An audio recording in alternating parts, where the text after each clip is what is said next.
Hi hello viewers, నేను మీ MSR. ఈరోజు ప్రధాన పత్రికల్లోని ప్రధాన అంశాలు మీకోసం. కవిత కొత్త పార్టీ, టీఆర్ఎస్ పార్టీ పేరు, జెండా ఆవిష్కరణ. కేసీఆర్ మన మనిషి కాదు మరమనిషి, మారిపోయారు, రాజకీయ పరిణితి కోల్పోయారు, గుంటనక్కలు తోడేళ్ల చేతిలో కేసీఆర్ బందీ. కవిత సంచలన వ్యాఖ్యలు. రేవంత్ కర్కోటకుడు, ప్రధాన 3 పార్టీలపై ధ్వజమెత్తిన టీఆర్ఎస్ అధినేత్రి కవిత పాంచజన్యం, ఉచిత విద్య, వైద్యం, రైతు సంక్షేమం, ఉపాధి, సామాజిక న్యాయం. అధికారంలోకి వచ్చిన తర్వాత మొదటి ఏడాదిలోనే ఒకే నోటిఫికేషన్తో 4 లక్షల ఉద్యోగాలు. ప్రైవేట్ కార్పొరేట్ స్కూళ్లలో కేజీ నుంచి పీజీ వరకు చదువుల మీద రూపాయి భారం పడనివ్వం. ముఖ్యమంత్రి అయి తీరుతా. తెలంగాణలో కొత్త విప్లవం మొదలైంది. ఇది ఆరంభం మాత్రమే, ముందుంది ముసళ్ల పండగ. 3 కోట్ల మందికి అమ్మనవుతా. బీఆర్ఎస్లో ఉండి సరైన న్యాయం చేయలేకపోయా, క్షమించండి. మునీరాబాద్ వేదికగా కవిత ఉద్వేగ ప్రసంగం.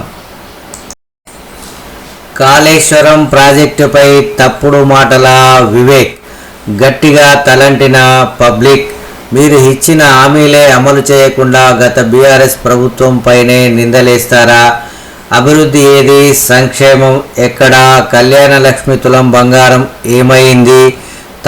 సాగునీటి సమస్యలు పరిష్కరించారా? కాళేశ్వరం ప్రాజెక్టు మరమ్మతులు చేయకుండా తప్పుడు ఆరోపణలు చేస్తారా అని ప్రశ్నల వర్షం. కేసీఆర్ కట్టిన డబుల్ ఇండ్లు ఇవ్వడం చేత కాదా? ఇందిరమ్మ ఇండ్లు కాంగ్రెస్ వారికే ఇస్తున్నారని ఫైర్. సమావేశం మధ్యలోనే జారుకున్న మంత్రి వివేక్. ఎకరా కనిష్టంగా రూ.6 లక్షలు. రాష్ట్రంలో భూముల ప్రభుత్వం విలువ సవరణకు రంగం సిద్ధం. ఆయా ప్రాంతాల్లో డిమాండ్ ఆధారంగా భూముల విలువల సవరణ. బహిరంగ మార్కెట్లో ఉన్న రేటుతో 50 నుంచి 60% పెంచే యోచన.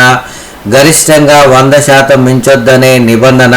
ప్లాట్ల విలువలు 30 నుంచి 50%, గరిష్టంగా 50% పెంపునకు అనుమతి. చదరపు అడుగు కనిష్ట విలువ రూ.1600కు పెంపు. గ్రేటర్లో కనీసం రూ.3000, గరిష్టంగా రూ.12,000కు పెంపు. ఓఆర్ఆర్ పరిధిలోని 39 సబ్ రిజిస్ట్రార్ కార్యాలయాల్లో భారీగా పెంచే అవకాశం. ఏటా రూ.3,000 కోట్ల వరకు ఆదాయం పెరుగుతుందని అంచనా. త్వరలోనే తుది నిర్ణయం.